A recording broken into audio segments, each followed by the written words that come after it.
ಎಲ್ಲರಿಗೂ ನಮಸ್ಕಾರ. ಎಲ್ಲರಿಗೂ Keerthi's life style blogs in Kannada ಚಾನಲ್ಗೆ ವೆಲ್ಕಮ್. ಸೊ ಇವತ್ತು day 2 of my weight loss journey. And ಇವತ್ತು ಬಂದು 1st ಆಫ್ ಜುಲೈ ಆಗಿತ್ತು. ಆ್ಯಂಡ್ ಟೈಮ್ ಬಂದು 4 ಅರೌಂಡ್ ಆಗಿತ್ತು, 4:20 4:30 ಆ ರೀತಿ ಆಗಿತ್ತು. ಇನ್ನು ಇವತ್ತು 4 ಸಬ್ಜೆಕ್ಟ್ ಕೂಡ UT ಇರುತ್ತೆ ಅಂತ ಹೇಳಿದರು. ಸೊ ನಾನು ಮ್ಯಾಥ್ಸ್ನ ಹಾಗೆ ರಿವೈಸ್ ಮಾಡ್ತಾ ಇದ್ದೆ. ನನ್ನ ಇವತ್ತಿನ ವೆಯ್ಟ್ ಚೆಕ್ ಮಾಡಿದೆ. ಫಸ್ಟ್ ಬಂದು ನನಗೆ ಒಂದೊಂದು ಸಲ ಒಂದೊಂದು ಥರ ವೆಯ್ಟ್ ತೋರಿಸ್ತು. ಇದು ನನ್ನ ವೆಯ್ಟ್ ಮೆಷಿನಲ್ಲಿ ಮಾತ್ರ ಈ ಥರನ, ಬೇರೆಯವ್ರ ವೆಯ್ಟ್ ಮೆಷಿನಲ್ಲೂ ಹಿಂಗೇನಂತ ನಂಗೆ ಗೊತ್ತಿಲ್ಲ. ಫಸ್ಟು 74.70 ತೋರಿಸ್ತು, 65 ತೋರಿಸ್ತು, ಆಮೇಲೆ 70 ತೋರಿಸ್ತು, ಆಮೇಲೆ 400 ತೋರಿಸ್ತು. ನಾನು 74.400 ಅಂತ ಕನ್ಸಿಡರ್ ಮಾಡ್ತೀನಿ. ದಟ್ ಮೀನ್ಸ್ ನಾನು 75.600 ಇದ್ದೆ. ಹಂಗಾದರೆ 200 ಗ್ರಾಮ್ ಕಡಿಮೆ ಆಗಿದ್ದೀನಿ ಒಂದಿನದಲ್ಲಿ ಅಂತ ಆಯಿತು. ಇನ್ನು ಅದಾದಮೇಲೆ ಆ್ಯಸ್ ಯೂಶ್ವಲ್ ನಾನು ನಿಂಬೆಹಣ್ಣು ಹಾಕ್ಕೊಂಡು ಕುಡಿಯೋದಲ್ಲ. ಆ್ಯಂಡ್ ನಾನು ಫಸ್ಟೆಲ್ಲ ಒಂದು ವಾರ ಕರೆಕ್ಟಾಗಿ ಮಾಡಿದ್ದೆ ಫಸ್ಟೆಲ್ಲ. ಆ್ಯಂಡ್ ಲಾಸ್ಟ್ ಮಂತ್ ಅನಿಸುತ್ತೆ ಮೇಯಲ್ಲಿ. ಆವಾಗ ನನಗೆ ದಿನಕ್ಕೆ ಏನಿಲ್ಲ ಅಂದರೂ 300 ಗ್ರಾಮ್ 450 ಗ್ರಾಮ್ ಕಡಿಮೆ ಆಗೋದು. ಬಟ್ ಆವಾಗ ನಾನು ಡಯಟ್ ಮಾಡ್ತಿದ್ದ ರೀತಿ ಬೇರೆ. ಮಾರ್ನಿಂಗ್ 11ಗೆ ತಿಂತಿದ್ದೆ ಆ್ಯಂಡ್ ಈವ್ನಿಂಗ್ 5ಗೆ ತಿಂತಿದ್ದೆ. ಆವಾಗ ಡೈಜೆಸ್ಟ್ ಫುಲ್ಲು ಕ್ಲಿಯರ್ ಆಗೋದು. ಈಗ 8ಗೆ ತಿನ್ನೋದ್ರಿಂದ ಡೈಜೆಷನ್ ಸ್ವಲ್ಪ ಲೇಟ್ ಆಗ್ತಿದೆ ಅಂತ ಅನಿಸುತ್ತೆ. ಆ್ಯಂಡ್ ನಾವು ಏನು ಡಯಟ್ ಮಾಡ್ತೀವಿ ಅದು ನೆಕ್ಸ್ಟ್ ದಿನ ರಿಸಲ್ಟ್ ಕೊಡಲ್ವಂತೆ. ಕೆಲವೊಬ್ರು ಹೇಳೋದನ್ನ ನಾನು ಕೇಳಿದ್ದೀನಿ.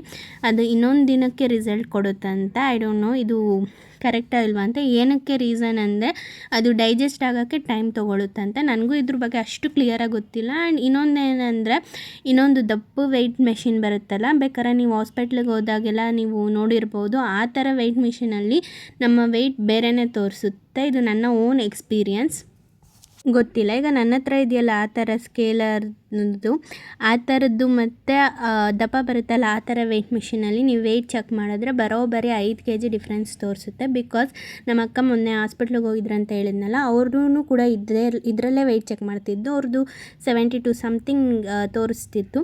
ಆದರೆ ಅವರು ಹಾಸ್ಪಿಟ್ಲಿಗೆ ಹೋದಾಗ 69 ತೋರಿಸಿತ್ತು. ಸೇಮ್ ನನಗೂ ಲಾಸ್ಟ್ ಟೈಮ್ ಹುಷಾರಿಲ್ಲದೆ ಇದ್ದಾಗ ಇದೇ ರೀತಿ ಆಗಿತ್ತು. ಗೊತ್ತಿಲ್ಲ ಯಾವುದು ನಂಬಬೇಕೋ ಏನೋ ಅಂತ. ಸದ್ಯಕ್ಕೆ ನನ್ನ ಹತ್ರ ಇರೋದು ಈ ವೆಯ್ಟ್ ಮೆಷಿನ್, ನಾನು ಇದನ್ನೇ ನಂಬ್ತೀನಿ ಕೂಡ. ಆ್ಯಂಡ್ ಇದರಲ್ಲಿ ರಿಲೇಟೆಡ್ ಯಾರ ಹತ್ರನಾದ್ರು ತಿಳ್ಕೊಂಡು ನಾನು ನಿಮಗೆ ತಿಳಿಸ್ತೀನಿ. ಇವತ್ತು ಓದೋದೆಲ್ಲ ಇತ್ತಲ್ಲ, ಸ್ವಲ್ಪ ಮೇಲ್ಗಡೆ ಹೋಗಿ ವಾಕಿಂಗ್ ಮಾಡ್ಕೊಂಡು ಹೋಗೋಣ ಅಂತ. ಯಾಕಂದರೆ ಹೇಗಿರು ನಾನು ಕಾಲೇಜ್ಗೆ ಹೋಗಿ ಬರೋ ಅಷ್ಟೆಲ್ಲ 4000 ಸಮಥಿಂಗ್ ಆಗುತ್ತಲ್ಲ. ಇನ್ನು ಮನೆಯಲ್ಲೂ ಸ್ವಲ್ಪ ವಾಕಿಂಗ್ ಮಾಡಿದ್ರೆ ಸ್ವಲ್ಪ ಜಾಸ್ತಿ ಆಗುತ್ತೆ, 10K ನಿಯರ್ಗಂತ ಅಂದ್ಕೊಂಡು ಮಾಡಿದೆ. ಎಷ್ಟು ಸ್ಟೆಪ್ಸ್ ಆಯಿತು? 2000 ಸಮಥಿಂಗ್. ನಿಂದು ಸ್ಟೆಪ್ಸ್ ಬಂದು 2000 ಸಮಥಿಂಗ್ ಆಗಿತ್ತು. ಆ್ಯಂಡ್ ಇವತ್ತಿನ ಟಿಫನ್ ಬಂದು ಪುಳೋಗ್ರೆ. ಅಂದರೆ ನಾನು ತಿಂದಿದ್ದು ಹುರುಳಿಕಾಳು ಪಲ್ಯ ಅದಿತ್ತು ಸ್ವಲ್ಪ, ನಾನು ಅದನ್ನೇ ತಿಂದೆ. ಆಮೇಲೆ ಕುಕ್ಕುಂಬರ್ ಅದೆಲ್ಲ ತಿಂದೆ. ಆ್ಯಂಡ್ ಬಾಕ್ಸಿಗೆ ಕೂಡ ನಾನು ಅದನ್ನು ಹಾಕ್ಕೊಂಡು ಹೋಗಿದ್ದೆ. ಇವತ್ತು ತುಂಬಾ ಫೈಬರ್ ತಿಂದಿದ್ದೀನಿ ನಾನು, ಫೈಬರ್ ಕಂಟೆಂಟ್. ಆ್ಯಂಡ್ ನಾನು ಲಾಸ್ಟ್ ವ್ಲಾಗಲ್ಲಿ ಹೇಳಿದ್ದೆ ನಾನು ಏನು ಲಂಚ್ ತೊಗೊಂಡೋಗ್ತೀನಿ, ಅದು ಜಾಸ್ತಿನೇ ತೊಗೊಂಡೋಗ್ತೀನಿ, ಯಾಕಂದರೆ ಶೇರ್ ಮಾಡ್ತೀವಿ ಅಂತ. ಅದೇ ಇಂಟೆನ್ಷನ್ ಇಟ್ಕೊಂಡು ಇವತ್ತು ಜಾಸ್ತಿ ತೊಗೊಂಡೋಗಿದ್ದೆ.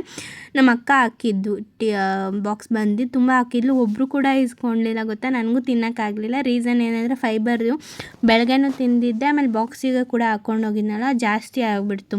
ಏನಕ್ಕಂದರೆ ಕ್ಯಾರೆಟ್ ಎಲ್ಲ ತೊಗೊಂಡೋಗಿದ್ದೆ. ಅದೆಲ್ಲ ನೀಟಾಗಿ ಅಗ್ದಿ ತಿನ್ನಬೇಕಲ್ವ, ಹಂಗೆ ನುಂಗ್ಕೊಳಕ್ಕಾಗಲ್ಲ. ಅದಕ್ಕೋಸ್ಕರ ಅದೆಲ್ಲ ತಿಂದಿದ್ದು ಹೆವಿ ಆಗೋಯ್ತು ನನಗೆ. ಇದನ್ನ ಊಟ ತಿನ್ನೋಕ್ಕೆ ಆಗಲಿಲ್ಲ ನನಗೆ.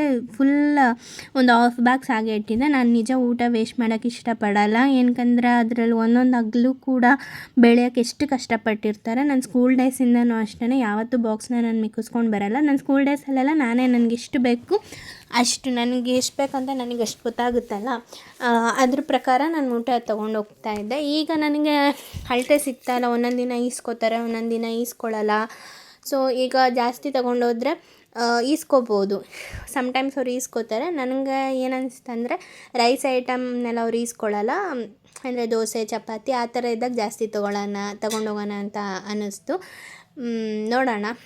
ಇನ್ನು ಸ್ಟಾರ್ಟಿಂಗ್ ಡೇಸ್ ಅಲ್ವಾ, ಅದಕ್ಕೆ ನಂಗೆ ಗೊತ್ತಾಗ್ತಿಲ್ಲ. ಆಮೇಲೆ ನೋಡೋಣ. ಇನ್ನು ಫುಡ್ನ ವೇಸ್ಟ್ ಮಾಡೋಕ್ಕಾಗಲ್ಲ ಅಂತ ಅಂದ್ಬಿಟ್ಟು ನಾನು ಈವ್ನಿಂಗ್ ಯೂಶ್ವಲಿ ತಿನ್ನಲ್ಲ, ಬಟ್ ಫುಡ್ ವೇಸ್ಟ್ ಮಾಡಬಾರ್ದಲ್ಲ, ಅದಕ್ಕೋಸ್ಕರ ಬಂದು ತಿಂದೆ. ಆ್ಯಂಡ್ ಇವತ್ತು ನನ್ನ ಮೂಡ್ ಫುಲ್ ಖರಾಬ್ ಆಗೋಗಿತ್ತು. ಯಾವ ವೀಡಿಯೋನೂ ಬೇಡ, ಯಾವ ಡಯಟು ಬೇಡ, ಆಳುಮೂಳು ಹೀಗೆ ಆಗ್ತಾಯಿದೆ ನನ್ನ ಜೀವನ. ಪ್ರತಿದಿನ ಇದೇ ಗೋಳಾಗ್ಬಿಟ್ಟಿದೆ ನನಗೆ. So I don't know, but ನನ್ನ ಇಂಟೆನ್ಷನ್ ಇದೆಯಲ್ಲ, ಎಷ್ಟು ಕಷ್ಟ ಬಂದ್ರೂ ಅದು ಬಿಡಬಾರ್ದು ಅಂತ. ಸೊ ಅದೇನೆ ಇನ್ನು ಯೂಶ್ವಲಿ 4000 ಸಮಥಿಂಗ್ ಆಗುತ್ತೆ ನನ್ನ ಕಾಲೇಜಿಂದ ಮನೆಗೆ ಬರೋ ಅಷ್ಟರಲ್ಲಿ ಸ್ಟೆಪ್ಸು. ಬಟ್ ಇವತ್ತು ಮಾರ್ನಿಂಗೇ 2000 ಸಮಥಿಂಗ್ ಆಗಿದ್ದಕ್ಕೆ ಇವತ್ತು 6000 ಸಮಥಿಂಗ್ ಆಗಿತ್ತು. ಖುಷಿ ಕೂಡ ಆಯಿತು, ಬೇಜಾರು ಖುಷಿ ಎಲ್ಲ ಮಿಕ್ಸೇ ನನ್ನ ಲೈಫು. ಇನ್ನು ಇವತ್ತು ಸ್ವಲ್ಪ ಲೇಟ್ ಆಯಿತು ಊಟ ತಿನ್ನೋದು. 8ಗೆ ನಾನು ತಿಂದಿದ್ದು, ಯಾಕಂದರೆ ಎಲ್ಲ ಹೊಸ್ದಾಗಿ ಮಾಡಬೇಕಿತ್ತು. ನೆನ್ನೆ ಅಂದರೆ ದೋಸೆ ಎಲ್ಲ ಹಾಕಿಟ್ಟಿದ್ರಲ್ಲ, ಅದಕ್ಕೋಸ್ಕರ ಬೇಗ ಆಗಿತ್ತು. ಚಪಾತಿ ಮತ್ತು ಎಗ್ ಬುರ್ಜಿ ಮರ್ತೋದೆ ಏನಂತ ನಾನು. ಎಗ್ ಬುರ್ಜಿ ಆಗಿತ್ತು ಇವತ್ತಿಂದು. ಅದಾದಮೇಲೆ ಈವ್ನಿಂಗ್ ಏನೋ ಅಂಗಡಿಗೆ ಹೋಗಿದ್ವಿ. ಅಂಗಡಿಗೆ ಹೋಗ್ಬೇಕಾದ್ರೂ ಕೂಡ ಸುತ್ತ ಹಾಕ್ಕೊಂಡು ಡೈರೆಕ್ಟಾಗಿ ಹೋಗ್ಬೋದಿತ್ತು, ಬಟ್ ಸ್ವಲ್ಪ ಸ್ಟೆಪ್ಸ್ ಆಗಲಿ ಅಂತ ಸುತ್ತ ಹಾಕ್ಕೊಂಡು ಅಂಗಡಿಗೆ ಹೋದ್ವಿ. ಟೋಟಲ್ 7000 ಸಮಥಿಂಗ್ ಆಗಿತ್ತು ಸ್ಟೆಪ್ಸ್ ಬಂದು. ಇದಾದಮೇಲೆ ಸ್ವಲ್ಪ ಮಾತಾಡ್ಕೊಂಡು ಎಲ್ಲ ನಾನು 9 ಗಂಟೆಗೆ ಹೋದೆ ಓದ್ಕೋಬೇಕಂತ. ಆಮೇಲೆ ಸ್ವಲ್ಪ ತಲೆನೋವ್ತಿತ್ತು, ಮಲ್ಕೊಳ್ಳೋಣ ಅಂತ ಒಂದು ಅರ್ಧ ಗಂಟೆ ಮಲ್ಕೊಳ್ಳೋಣ ಅಂದ್ಕೊಂಡೆ, ಮಲ್ಕೊಂಡೇ ಬಿಟ್ಟಿದ್ದೀನಿ. ಬಿಸಿನೀರು ಕೂಡ ಕಾಯಿಸಿಟ್ಟಿದ್ದೆ ಕುಡಿಬೇಕಂತ. ಅದು ನನ್ನ ಲಾಸ್ಟ್ ಪ್ರೊಸೀಜರ್ ಆಗಿರುತ್ತಲ್ಲ, ಬಿಸಿನೀರು ಕುಡಿಲಿಲ್ಲ, ಎಂಥದ್ದು ಕುಡಿಲಿಲ್ಲ, ಮಲ್ಕೊಂಡೇ ಬಿಟ್ಟಿದ್ದೀನಿ. ಇನ್ನು ನಮ್ಮಮ್ಮ ಎಬ್ಬಿಸಿದ್ರು, ಅದಾದಮೇಲೆ ಬಿಸಿನೀರು ಕುಡಿಯೋಕ್ಕಾಗಲಿಲ್ಲ, ಇನ್ನು ಮಲ್ಕೊಂಡಿದ್ದು ಅಷ್ಟೇ. ನಾಳೆ ವೆಯ್ಟ್ ಏನಾಗಿರುತ್ತೋ ಗೊತ್ತಿಲ್ಲ, ಯಾಕಂದರೆ ಇವತ್ತು ಜಾಸ್ತಿ ರೈಸ್ ತೊಗೊಂಡಿದ್ದೀನಿ ಮತ್ತು ಬಿಸಿನೀರು ಕೂಡ ಕುಡ್ದಿಲ್ಲ, ಗೊತ್ತಿಲ್ಲ ಏನಾಗುತ್ತೆ ಅಂತ. ಬಟ್ ಇವತ್ತು ವಾಕಿಂಗ್ ಎಲ್ಲ ಚೆನ್ನಾಗಿ ಆಗಿದೆ, 7000 ಆಗಿದೆ. ಇನ್ನು 10,000ಗೆ ಒಂದು 3000 ಕಡಿಮೆ ಇದೆ ಅಷ್ಟೇ ವಾಕಿಂಗ್ ಬಂದು. ಸೊ ಇವತ್ತಿನ ಡೇ ಡಯಟ್ ವ್ಲಾಗ್ ಈ ರೀತಿ ಇತ್ತು. ಸೊ ಮತ್ತೆ ನಾನು ಡೇ 3 ಜೊತೆಗೆ ಬರ್ತೀನಿ, ನೋಡೋಣ ನನ್ನ ವೆಯ್ಟ್ ಎಷ್ಟಿರುತ್ತೆ ಡೇ 3ಯಲ್ಲಿ ಅಂತ.